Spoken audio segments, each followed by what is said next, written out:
from the book of Judges, a book in the Bible.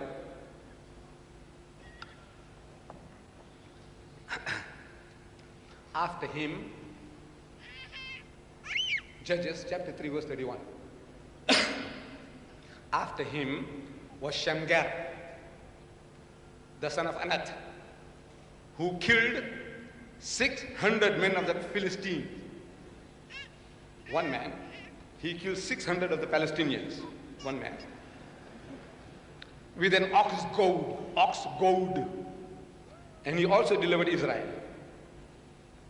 Now this goad, I don't know how many of you know what is a goad. You see, the first time I read about this as a young man, I read it in the book of Acts, A-C-T-S, Acts, chapter 9, verses 4 and 5, where it says that Paul, while he was on his way to Damascus, he saw a vision of Jesus. Jesus appears to him and he says, Saul, Saul, why persecutest thou me? Why are you harassing me? What are you persecuting me for? Why kickest thyself against the pricks? And I was shocked. So what kind of a book is this? Using such filthy, dirty language. So I went out on my search as a youngster asking the priest, what is this? And the priests were helpless. They were helpless. They can't explain to me what is Jesus talking about, kicking against the, I won't repeat it. Now, in the Bible that Brother Shorosh, he presented to me at the Royal Albert Hall, this beautiful Bible here, this is the 5th major revision. This Bible is the 5th major revision. Brother Shorosh nods his head, it's true. 5th major revision. I didn't know. You see, I thought the King James Version, or in England they call it the Authorized Version, was the one of 1611. That it has been already through 5 major revisions. And they still call it King James. That's an anomaly. You see, in the time of King James, 1611, this Bible was brought together. Then they found there's something not altogether right, so they made a major change. Major. You understand English? Major, minor. Minor is small, major is big. It's not fiddly little things. Major. You see, this is like your great-great-great-grandfather. He made his last will and testament. And your great-great-grandfather, he made a major change in that will. And your great-grandfather made another major change in that will. And your grandfather made another major change in that will. And your father made another major change in that will. And you made another major change in that will.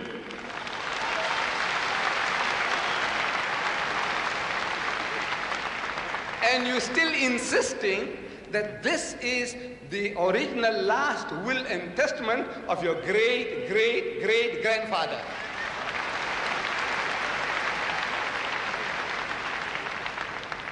Amazing use of language. Imagine the language that they're using. 5 major changes, revisions, and they still say it is the King James Version. So in this major revision, they changed the word, that offensive word, to goad. Goad. Go and ask the Americans, what is a goad? When you go out, when you meet the Englishman, ask him, what is a goad? And believe me, he won't be able to explain to you, what is a goad? So, yes, I show you this.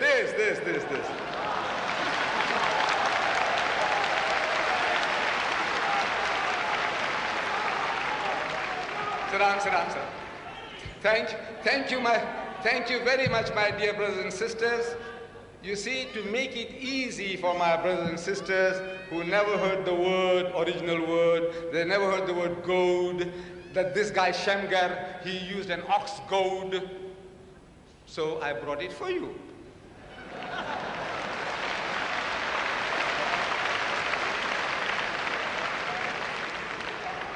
You see, this another word for this is a cattle prodder. They prod cattle to move. ox, goat, cattle prodder, spiked stick. There's a little nail here, spiked stick for prodding. You know, with this stick, this Jewish lad, Shamgar, he killed 600 Palestinians with this.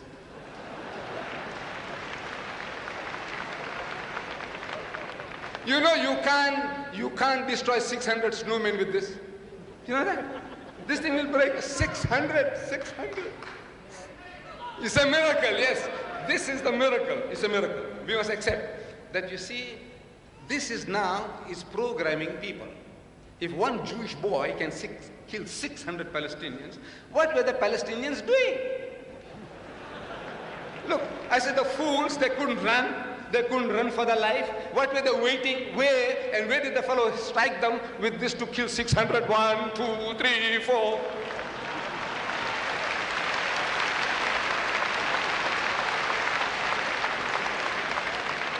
We have, you see, since Islam allows you to marry 4. He didn't quote the verse correctly. He was saying Surah Nisa, verse 3, or something to the effect. The Quran says, marry women of your choice by 2s and 3s and 4s, but if you cannot do justice between them, marry only one.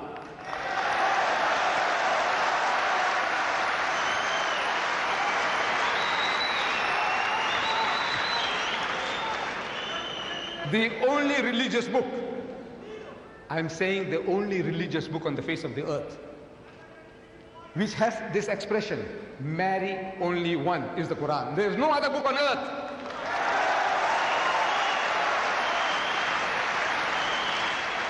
And this is the solution to your problem.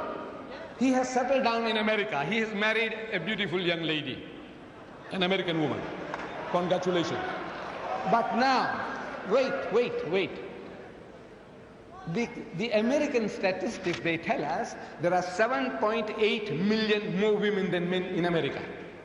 That's almost 8 million more women in your country, sir, the land of your domicile. 8 million women who can't get husbands. If every man in America got married, there'll still be 8 million women who can't get husbands. I'm asking, in this book of God that you are boasting about, what is the solution to your problem?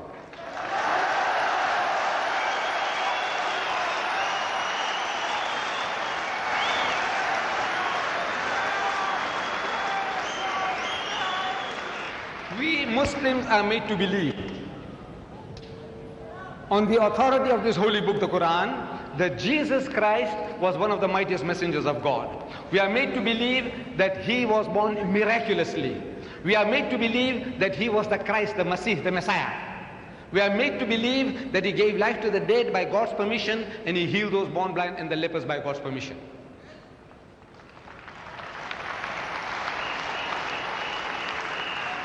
And the Christian Bible testifies to this, that our Nabi Kareem Sallallahu Alaihi Wasallam is a true messenger of God. The test it gives. In the first epistle of John, chapter 4, it says, Beloved, believe not every spirit, but try the spirits whether they are of God. For many false prophets have gone out into the world. It continues, the spirit that confesseth that Jesus is the Christ is of God. A true spirit is a true prophet, and a false spirit is a false prophet. The prophet that says that Jesus is the Christ is of God, says his holy book. This is the test. Now, why don't you apply it? The holy prophet Muhammad is made to say, وَإِذْ قَالَتِ الْمَلَائِكَةُ يَا مَرْيَمُ, behold, the angel said, O Mary, Inna Allah yubashiruki bi kalimatim minhu, says Allah gives you glad tidings of a word from him. Ismuhul Masih, his name will be the Messiah, translated Christ, that Jesus is the Christ. If this is the test, here is the test. Why aren't you reasonable? Why don't you look up your own book, and your book gives you the test, apply it to Muhammad. And the book also says, by the fruits ye shall know them. Do men gather figs from the thistle or grapes from the thorn? He said, every good tree will be good fruit, and every evil tree will be evil fruit. By the fruits ye shall know them. And You count them on a man-to-man basis, the Muslim and the Christian, the Muslim and the Hindu, the Muslim and anybody else, in brotherhood, in piety, in charity, in sobriety. There is not another community that can show a candle to us that we are better than you. We have our shortcomings. We have our black sheep. We have, like any other community, we have the good and the bad. We have our drunkards that might put many a Christian under the table. We have. But as a people as a whole, the biggest society of teetotalers in the world are the Muslims. Biggest society of teetotalers, people who don't imbibe alcohol, are the Muslims. We have in my country, I'm boasting and nobody has contradicted me yet, that the Muslims of South Africa, we have the lowest alcoholic consumption. We have the lowest gambling rate. We have the lowest suicide rate. We have the lowest prison rate. We have the lowest divorce rate. And we have the highest charity rate in the country.